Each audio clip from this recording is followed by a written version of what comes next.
Hi guys, and welcome to another video about my old sled. I want to do a quick video about idler wheels, and specifically removing and reinstalling them. So when I was inspecting my rear suspension, I realized that one of the inner idler wheels was missing the rubber around the outside. So I ordered a new one off of eBay, well, a replacement one, and then set about trying to remove the old one and reinstalling the new one. And I ran into a couple of problems, so I thought I'd do a video that might help some of you if you have the same kind of problem. Okay, so this is the inner idler wheel. This is the one that I had trouble replacing. So you see there's two bolts here.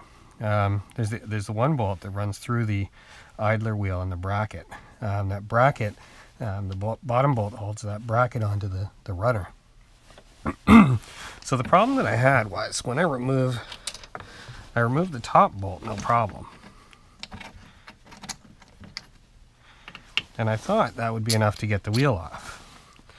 But what happens over time is that the bearing in the idler wheel actually, with corrosion and dirt, it gets seized on pretty tight. Now you don't want to hammer on this wheel. I had a couple of people that said, put a piece of a 2x4 against it and knock it free. I'll show you in a minute why that's not a good idea. So the next piece of advice I got was to remove the bracket from the runner and then take it and work on it on the workbench. But the problem is this bolt here, to hold the back of it, it's an Allen head. Okay, so you got an 8mm bolt with a number 6 Allen key, but because of this wheel, there's no clearance to get an Allen key in there. So I'll talk about in a minute how I got that off. Okay, so I've removed this from the runner. So this is that bracket that I was talking about. This is the bolt that holds that wheel in place. So now that I've removed this and cleaned the hub up, it'll actually come off fairly easy. And you can see what that bracket looks like. So what I did, I just took a number 6 Allen key and actually just cut it down shorter.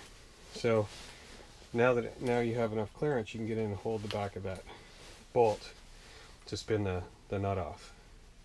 So here's that bracket.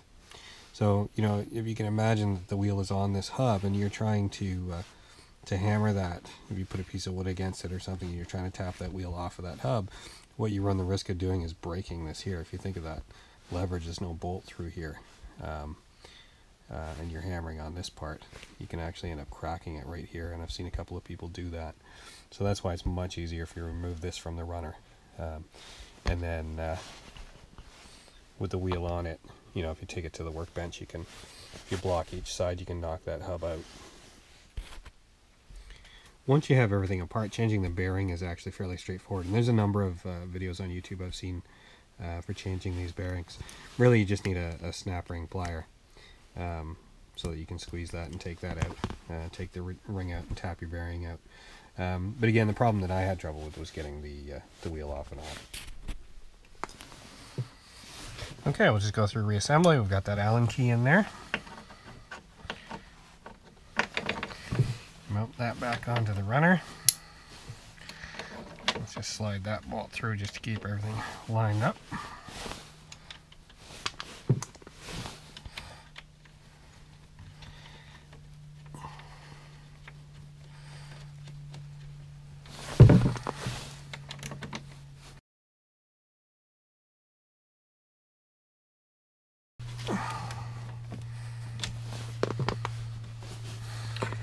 Okay.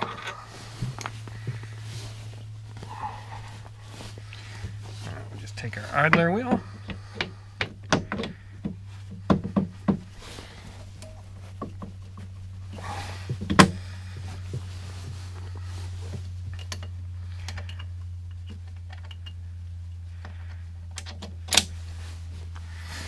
Get this nut back on.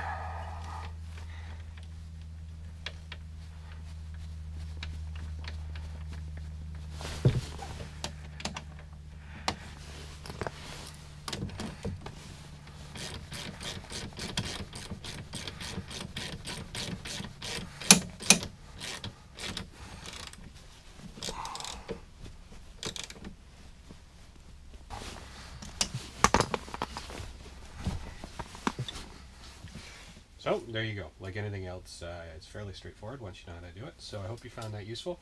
If you did, go ahead and hit subscribe, and I'll see you next time.